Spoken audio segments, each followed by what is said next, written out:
In the picturesque town of Tullamore Island, hidden away in an ancient oak forest, sits the stunning Charleville Castle, which was built in 1798.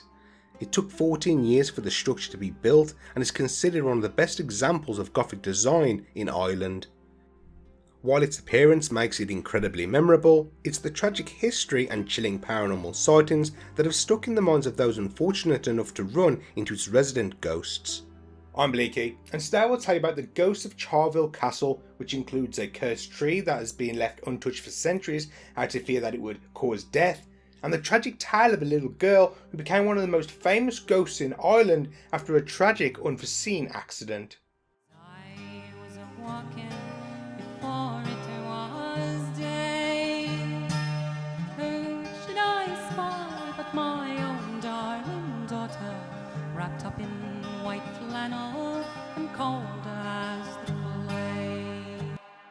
The grounds Charleville was built on were gifted to the Moore family who founded the Tullamore village by Queen Elizabeth I in 1577. This family held the Earl of Charleville title for many years, but eventually struggled to keep the title as there were no male heirs to keep the lineage going. It was then given to Charles William Bury, a second cousin of the last count, in 1764. At the time of the inheritance, Charles William Bury was just 6 months old. Wow, when I was 6 months old, I was lucky to get a rusk and a rattle, and this dude gets a castle. It's not fair. The sacred grounds Charleville Castle was built on were canonised by Druids in the 6th century and are believed to be behind the paranormal activity that surrounds the king oak, a large tree that is said to be over 900 years old. The twisted and mangled form of the king oak still stands on the grounds to this day and is said to predict when a member of the Bury family is about to die by dropping a branch or being struck by lightning, which explains its strange shape. While this sounds a little too fantastical, history tells us that there may be some truth to the story. The first Earl died on the 31st of October on Halloween evening when he passed out and drowned in his bowl of soup. Talk about resting in peace. The servants at first thought he was just napping until they realised he was indeed dead. I mean, I know it's rude to wake somebody up, but when they're ear deep in broth, I think it's okay to give them a little nudge. Other earls of the castle died relatively young, with a branch falling just before each death. The last time the king oak was said to have been struck by lightning was in 1963, just before the last Bury family member who lived at the castle passed away. Now, it could all be a coincidence and it was just an old tree losing its branches, but I think it's worth mentioning that the last Bury family member, Colonel Charles Howard Bury, survived a prisoner of war camp in World War I, managed to escape, got caught again, survived the remainder of the POW camp, and then paved the way to expeditions up Mount Everest by leading the first botanist reconnaissance mission up there in 1920.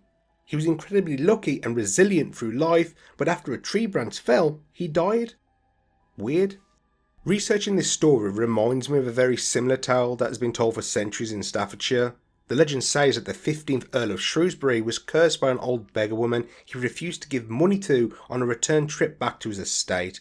The woman told the Earl that every time a branch fell from the old oak tree on the grounds, a family member would die. As the branches fell and members of his family died shortly after, he decided to wrap a chain around the tree to stop the branches from falling off. This went on to inspire the Hex Ride at the Alton Towers theme park, where the stately home of the Earl still stands to this day.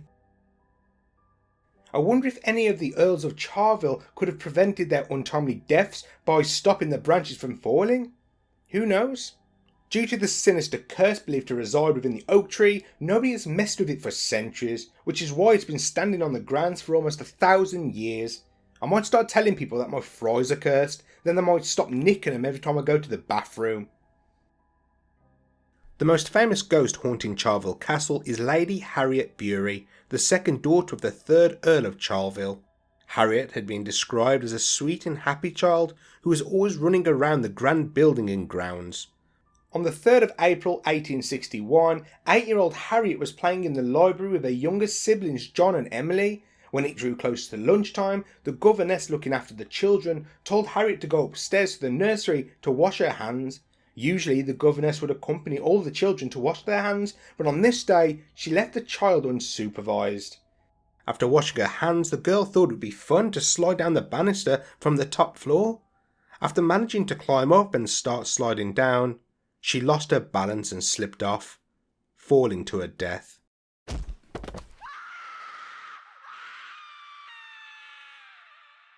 She has haunted the castle ever since, with many visitors reporting cold spots at the staircase, and has also been heard in the form of a distant yet unmistakable voice of a child. Singing, giggles and screams have also been reported. Some visitors have also seen her peeking from behind door frames and at the top of the stairs as if she was playing a game of hide and seek. Those who have seen her describe Harriet as wearing a blue and white dress and has golden curls with blue ribbons in her hair. Harriet is not alone in death, however, as it is believed that Lady Harriet's 7-year-old uncle also resides in the castle with her. Henry died of influenza in London, but was brought back to Charleville Castle to be buried in the family vault. Volunteers at the castle have dubbed these two spirits the Terrible Twins, as they appear to be very mischievous, like most children of 7 and 8. The two ghosts even locked a daughter of a later resident in a closet in her playroom once. Most of the time their actions are innocent, harmless and even protective. Current owner Bridget Vance once feared that her 3-year-old son had fallen over the staircase just like Harriet when she couldn't find him upstairs. After a short but frantic search, however, they found him perfectly fine at the bottom of the staircase. When asked what he was doing, the little boy said that a girl and a boy helped him get down the stairs.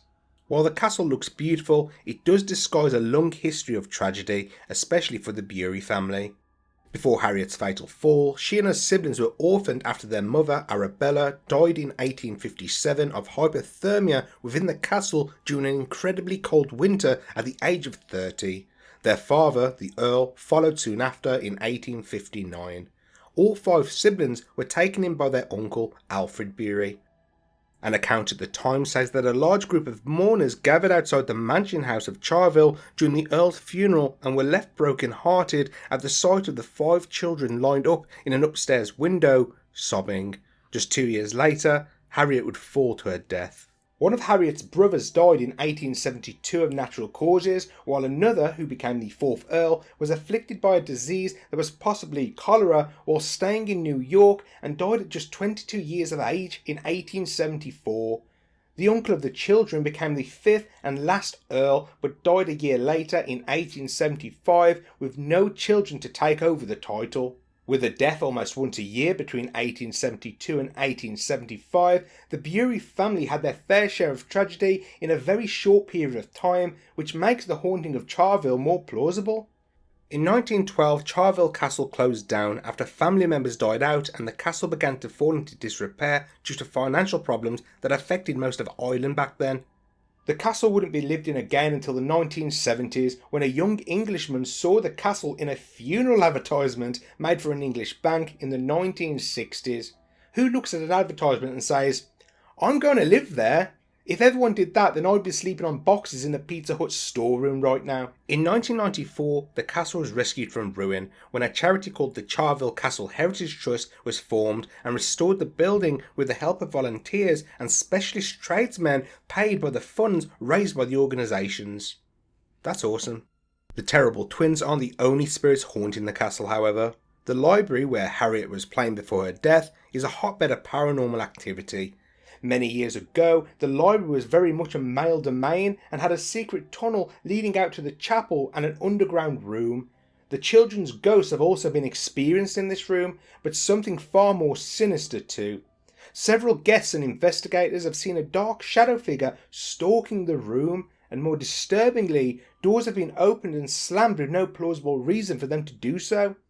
Phantom footsteps have also been heard striding through the room, with many females who enter getting an overwhelming feeling of hatred towards them. It is unknown who this spirit is, as the castle has been the home of several earls, but many years ago, several areas were off limits in a stately home to women, so it could be that this spirit is just angry that females are trespassing in certain rooms. I know, it was just a very different time back then. One of the castle's bedrooms is also believed to be extremely haunted, with some visitors reporting a strange green mist that comes out of one of the walls. In that same bedroom, another visitor claimed that they were locked out of the room, which suddenly unlocked and then were trapped inside the room once they got in, all without a key. Sounds like me struggling to use a train bathroom. You need to be Houdini to get in and out of those things. Others have seen strange lights inside of the castle from its windows, especially during its restoration when no one was inside and the electricity was turned off. The mother of the castle's owner also had a terrifying experience one time when she was suddenly awoken while sleeping in the tower. She sleepily opened her eyes to see a procession of ghostly monks and spirits wearing red cloaks. It would be a bit awkward if it actually turned out to be a medieval role-playing tour group that didn't realise the tower's off limits. Oh, the sleeping mannequin looks so real. Bridget's mother said that they had gathered around her bed in a circle and in unison chanted something that she assumed was a blessing before vanishing. On another occasion, one of Bridget's guests who stayed at the castle after a party said that he couldn't sleep all night because two men were having a loud discussion near his room. He eventually had enough and turned the light on and opened the door, but to his surprise, the voices instantly went silent and there was no one in sight. The history of Charleville Castle is rooted in tragedy, and a few of those unfortunate spirits have never moved on, whether intentionally or not. When I think of castles like these, I always think back to the stone tape theory, where the natural minerals within the stone blocks have the ability to record traumatic instances in life, like a film camera, or can store and harness spirit energy. Do you think this could be the reason why the spirits haunting Charleville Castle have made it one of the most haunted buildings in Europe? Let me know what you think in the comment section below. If you enjoyed this video and like to watch more, just like it. Why not hit the subscribe button and ring the notification bell? I have noticed that 72% of people watching my content haven't subscribed yet, which means that you may be missing out on all the new videos if you're hoping on them just popping up on your recommended feed. So if you want to catch all of my videos, join the gang by clicking that sub button. Go on, you know you want to. And as always, sleep well, friends. I was a walking